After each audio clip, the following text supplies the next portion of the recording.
अस्सलाम वालेकुम। मेरी है मुंबई जाने की तैयारी।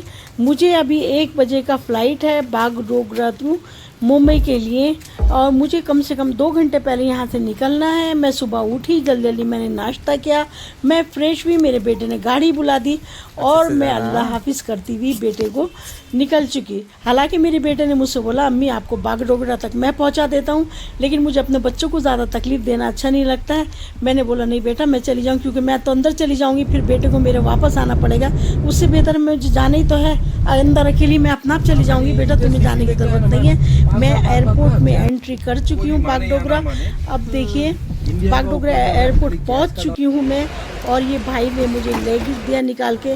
अब मुझे लगना है अपने पहचान पत्र की लाइन में। मैंने यहाँ पे अपना पहचान पत्र दिखा के अपना फॉर्मेलिटी पूरा किया। अब अंदर मैंने बोर्डिंग पास निकाला, अपने सामान का वेट करवाया।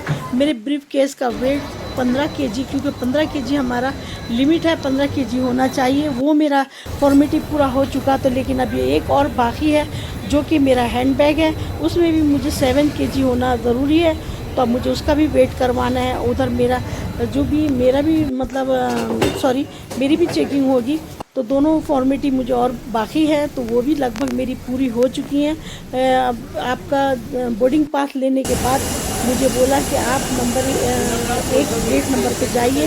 तो मैं नंबर 1 गेट नंबर पे पहुंची। मैं बाहर निकली तो देखा तो वहाँ पे बस भी आ चुकी थी।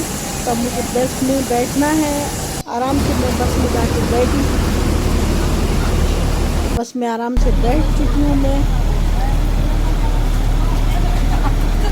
बहुत अच्छा लग रहा है। हालांकि बागडोगरा एयरपोर्ट छोटा सा है, लेकिन बहुत खूबसूरत है ये।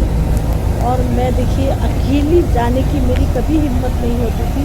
कहते हैं ना, वक्त और हालात आदमी को सब कुछ सिखा देता है। मैंने ऐसा सा वक्त गुजारा है जो कि मेरी इतनी हिम्मत बन गई है। और देखिए अब मैंने फ़्लाइट के अंदर एंट्री कर लिया है, और मेरा सीट नंबर है 32C। लेकिन मुझे 30 जो है विंडो पास नहीं है।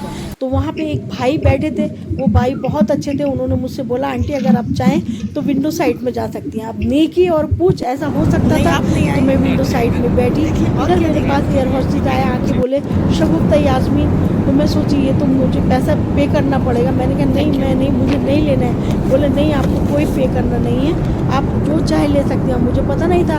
मेरे बेटे ने मेरा ब्रेकफास्ट लिखवा दिया है। हालांकि ब्रेकफास्ट तो मैं घर से करके निकली थी। तो मैंने सिर्फ काजू लिया और कोकोनट जूस लिया। वो खाने के बाद से फिर मैं विंडो के पास बैठी, आराम से मैंने बाहर का नज़ारा किया। और देखिए, हालांकि मैं कभी ये समझ लीजिए मेरे अंदर कभी इतनी हिम्मत नहीं होती थी जब मैं छोटी सारी थी कि मैं दिन में अपनी छत पे के ऊपर भी चली जाऊं। और रात होते के साथ अपने कभी मुझसे कोई पानी लेने को बोलता था, मैं घर के आंगन में से जाके पानी भी नहीं ला सकती थी। लेकिन वक्त हालात है ना, सब कुछ सिखा सकता है। हालांकि मैं इतना पढ़ी लिखी भी नहीं हूँ। मैंने क्लास 10 पास किया है, वो भी हिंदी से पास किया है। लेकिन मैं अल्लाह का शुक्र अभी इतनी हिम्मत रखती हूँ। मैं खुद हैरान होती हूँ मेरे अंदर कहाँ से इतनी हिम्मत आ गई है। क्योंकि मैं जब मेरे हालात ऐसे थे कि मैं मतलब जब 1-1 साल बैठ के इंतज़ार करती थी अपने मैके जाने के लिए, मुरादाबाद जाने के लिए। 1 साल तक बैठ के मैं 10-10 रुपया करके जोड़ती थी, जब जाके मेरा किराया इकट्ठा होता था। और जब मेरे वालिद साहब का इंतकाल हुआ तो मेरे पास इतना भी पैसा नहीं था जो मैं ट्रेन से भी सफ़र कर सकूं। तो मैंने उस टाइम, अब मुझे अच्छे से याद है, अपना बुरा वक्त कभी भी नहीं भूलना चाहिए। मैंने अपना सोने की चूड़ी 1100 रुपये में सेल किया था। 1100 रुपये में सोने की चूड़ी सेल करके, तो जैसे ही मैं जाने वाली थी इतने में मेरे भाईजान ने फ़्लाइट का टिकट भेजा। अगर शायद मैं फर्स्ट टाइम अपने वालिद साहब के इंतकाल के टाइम में बैठी थी फ़्लाइट में। अगर मेरे वालिद साहब के इंतकाल के टाइम में मेरे भाईजान फ़्लाइट का टिकट नहीं भेजते तो शायद मैं अपने वालिद साहब की सूरत देखने से भी तरस जाती। मेरे भाईजान ने उस टाइम मेरा बहुत साथ दिया है। और वो देखिए, और अभी तो मुझे इतनी हिम्मत हो गई, अल्लाह का लाख लाख शुक्र है। और मैं हमेशा यही दुआ करती थी, या अल्लाह जो वक्त मैं गुजार रही हूँ तो वो मेरे बच्चों को, मेरी बहुओं को नहीं गुजारना पड़े। आज अल्लाह का लाख लाख शुक्र है। मैं कोई बड़ी बात नहीं कह रही हूँ, अल्लाह का लाख लाख शुक्र है। क्योंकि मैं अपना बुरा वक्त जो है हमेशा याद करती हूँ और अल्लाह का शुक्र अदा करती हूँ और मैं देखिए एयरपोर्ट फ़्लाइट से बाहर आ चुकी हूँ और मुझे अब अपने लगेज का इंतज़ार कर रही हूँ। मेरा लगेज सबसे पहले आ चुका है। अब मुझे अपना लगेज उठा के बाहर निकलना है और बाहर निकलने के बाद मुझे देखना है कि मेरा भांजा, क्योंकि मैं अपनी बाजी के यहाँ पर आई हूँ ना मुंबई में, तो मुझे अब ये देखना है कि मेरा भांजा आ चुका है या मुझे इंतज़ार करना पड़ेगा उसका। बाहर निकल चुकी हूँ तो मेरा भांजा देखा, मैंने नज़र दौड़ाई तो मेरा भांजा अभी तक नहीं पहुंचा है, क्योंकि मेरे भांजे ने हिला के बोल दिया था आंटी मैं निकल चुका हूँ। हो सकता है रास्ते में कोई जाम वाम लगा हुआ है जिसकी वजह से उसको देरी हो गई पहुंचने में।